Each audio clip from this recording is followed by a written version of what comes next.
Hello and welcome back to the Beyond Compulsion Academy. Today I'm going to be talking about constraints and how having constraints has really helped me personally. Now, I'll start off with a little story. I'm on the train a couple of days ago. I was coming back from Edale with my family. I went with my sister and my mum right out to the countryside. It's really beautiful out there. It was a nice sunny day. So yeah, pretty good times. Coming back on the train, I'm on my own and I'm in the carriage and this guy gets on and he's got a bike. There's two guys actually, there's two guys with a bike, and then one of them was talking to like the train conductor. They were going back and forth and this train conductor was like, "You're not allowed on.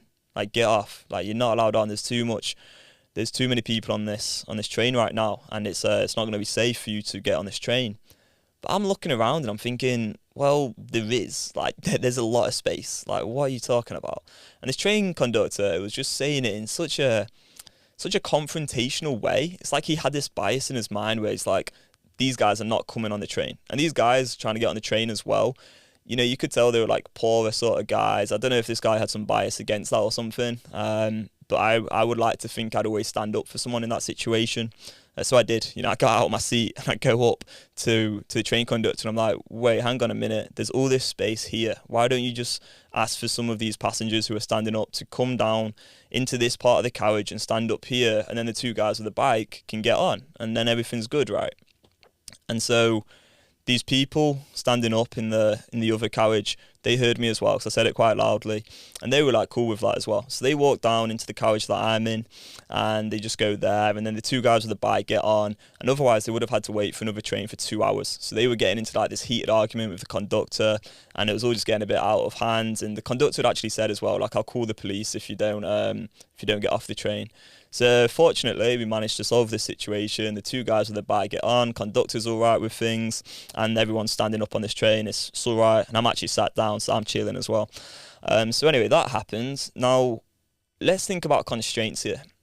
In my opinion, what had gone wrong here is the conductor had in his mind, okay, these guys are not getting on the train. Like, he didn't want to make any space mentally or physically, like, for these guys to get on the train. Like, he already had decided, like, they're not getting on the train. Whereas my constraint would have been, okay, like, these guys are getting on the train. How do we make that happen?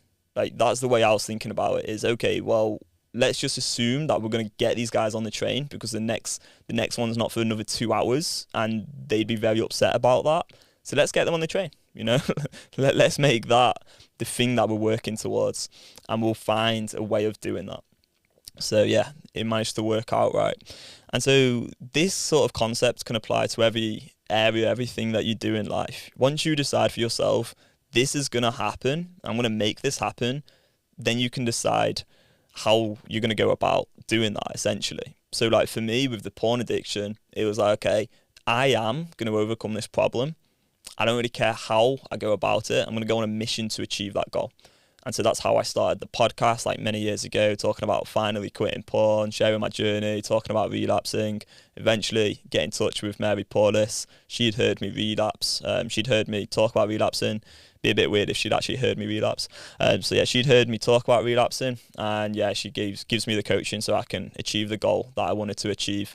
And now going back to other ways in which I apply this idea of, okay, I'm going to have some constraints in my life, like there's a certain thing I'm going to have or a certain thing that I want in life. How do I like achieve that? You know, operating my business now where I only really would take 10 hours a week of coaching calls one-on-one, that's really useful because now that's blocked into my calendar, and then that gives me all this other space to work on other things. That means I'm not trying to figure out, okay, how many hours do I do a week? Or if, you know, I wanted to go to the gym, it might be like, okay, well, I'm going to block in 5 hours.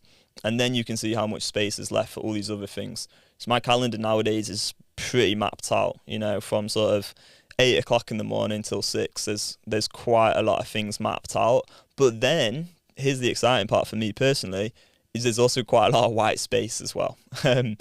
And it's in that white space that I have the flexibility, the creativity, essentially do what I want to do. So I'll go out on a walk, and maybe I'll just think through ideas for a few hours. Maybe I'm thinking about, okay, what do I want to talk about on the podcast tomorrow?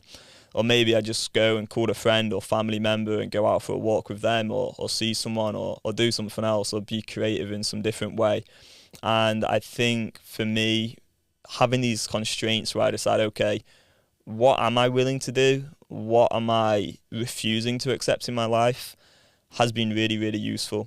And so when it comes to other things, this can be really, really valuable. So I've actually got my journal here, and I remember a few months back, I started to write down like quite a lot of things that I'm just not like, I don't want it in my life. I don't want the consequences of them in my life anymore. And I never had really thought about all these different things until that point. I was in Portugal. I was actually like having a coffee at the time and just thinking about all the things that I say no to. So here's the things actually I wrote down. I wrote dating apps. I mean, I've got a girlfriend now anyway, so it'd be pretty bad if I was on dating apps. I wrote social media, scrolling in particular, dieting. Any dieting is going to be very detrimental. Obsessive gym use, flashy cars, like material goods. I just don't care about them, to be honest with you. Porn, overeating, helplessness. I could talk about helplessness all day long. I see this everywhere in society nowadays. People feeling disempowered, feeling like they don't have a choice, feeling like they're slipping up when it comes to porn addiction, and using language like that, which keeps them trapped in a addictive state, trapped in addiction. Uncertainty, indecision, watching TV, like lots of TV in particular. Wasting time. I would say nowadays I actually don't waste any time, which is nice.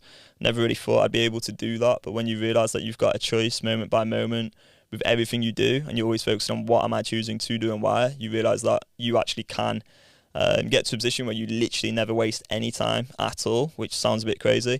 That's not to say I don't spend time like watching football highlights and things. Like Sheffield Wednesday beat Norwich 3-2 last night, so this morning I was on the toilet, I was watching the highlights to be straight. So I don't see that as wasting time though. I'm just like enjoying watching some highlights. Wasting time to me is you're doing something and you shouldn't be doing it. Like, I think that's really at the heart of what I teach, is getting to a position where you eliminate any behaviour in your life which you also don't want to be doing. And we talk about the constant conflict a lot. So within that, there'll be this choice where you want to do something, you also want to stop doing it in that moment. It's about making a choice for yourself. But other things, escapism, modern living, I wrote down, because I just think the world's going insane right now.